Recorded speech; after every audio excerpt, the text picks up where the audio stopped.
नमस्कार दोस्तों, इतिहास के पन्ने की इस विशेष सीरीज में आज मैं आपसे बात करूंगा सन 1398 ईस्वी में तैमूर लंग द्वारा किए गए दिल्ली के आक्रमण की और उसमें पंचायती सेना द्वारा दिखाए गए पराक्रम व शौर्य की।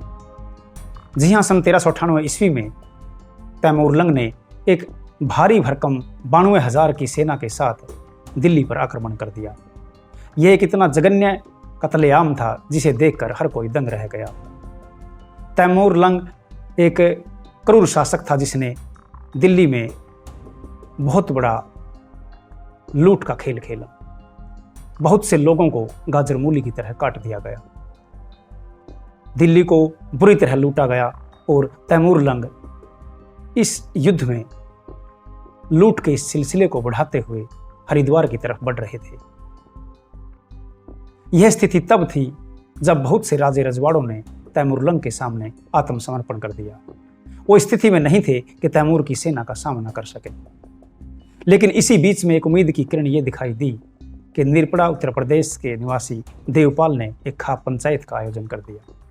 इस खाप पंचायत के लिए आसपास के सभी गांव में बुलावे भेजे गए और सभी गांव से भारी संख्या में पंचायत प्रतिनिधियों ने इस पंचायत में भाग लिया। इस पंचायत में पहला निर्णय यह लिया गया कि तैमूर लंग के युद्ध का मुंह तोड़ जवाब दिया जाएगा। यह उनकी भारी भरकम सेना को देखते हुए बहुत ही साहसिक निर्णय था। इस पंचायत में 3-4 महत्वपूर्ण निर्णय ये लिए गए कि किस प्रकार से तैमूर लंग के खिलाफ लड़ाई को आगे बढ़ाया जाए, क्योंकि पंचायती सेना के लड़ाकों के पास किसी भी प्रकार का प्रशिक्षण नहीं था। तो इस खाप पंचायत में उस पंचायती सेना के लिए प्रधान सेनापति, उप सेनापति का चयन किया गया। जोगराज गुज्जर को प्रधान सेनापति बनाया गया। महिला विंग की कमान रामप्यारी गुज्जर को सौंपी गई और उप सेनापति धूला वाल्मीकि जी व झज्जर के बादली निवासी हरबीर गुलिया को बनाया गया।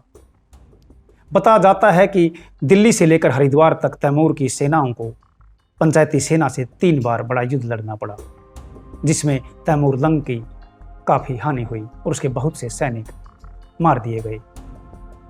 तीनों प्रकार के युद्धों में अलग अलग ढंग से पंचायती सेना ने तैमूर की सेना को करारी टक्कर दी। चाहे रामप्यारी गुज्जर हों, चाहे जोगराज गुज्जर हों, सभी ने बढ़ चढ़कर इस युद्ध में तैमूर को सबक सिखाया और उसकी 92,000 की सेना में से बहुत से सैनिकों को रास्ते में ही मार गिराया। हरिद्वार तक पहुंचते पहुंचते तैमूर के सैनिक इस युद्ध से थक चुके थे। अब वो वतन वापस लौटना चाहते थे। लेकिन हरबीर गुलिया के अंतिम हमले में तैमूर लंग की सेना को भारी हानि उठानी पड़ी। हरबीर गुलिया एक 22 साल का नौजवान था जिसका कद 7 फुट से ज्यादा बताया जाता है। वो इस युद्ध में इतनी बहादुरी से लड़े कि तैमूर लंग के सैनिक देखते रह गए।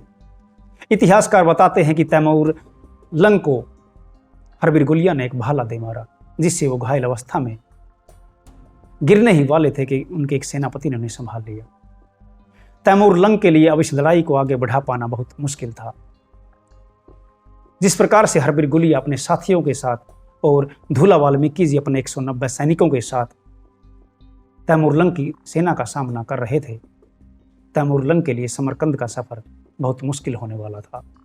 धूला वाल्मीकि जी ने अपने कुल 190 सैनिकों के साथ तैमूर लंग की एक 3,000 की सैन्य टुकड़ी का जोरदार मुकाबला किया और बहुत से सैनिकों को मौत की नींद सुला दिया। और धूला वाल्मीकि जी खुद भी इस लड़ाई में वीरगति को प्राप्त हुए। हरबीर गुलिया ने भी लड़ते लड़ते अपने प्राण देश की बेदी पर निछावर कर दिए और तैमूर लंग किसी भी तरह लड़ते झगड़ते युद्धों का सामना करते हुए समरकंद पहुंचने में कामयाब हो गया। और इतिहासकार बताते हैं कि कुछ दिनों के बाद उनकी वहां मृत्यु हो गई।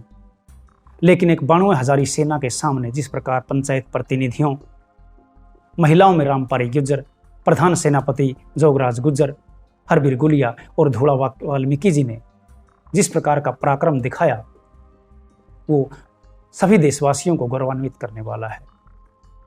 उनकी कहानियों को, उनके इतिहास को पढ़ने की ज़रूरत है और उनसे प्रेरणा लेने की ज़रूरत है।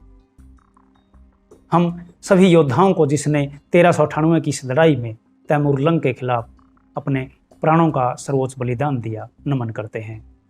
और जोगराज गुज्जर, हरवीर गुलिया, राम प्यारे गुज्जर व धूला वाल्मीकि जी व अन्य सैनिकों को, जिन्होंने इस युद्ध में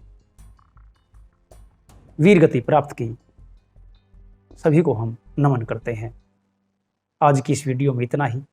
फिर किसी नई वीडियो में आपसे मुलाकात होगी। धन्यवाद। जय हिंद।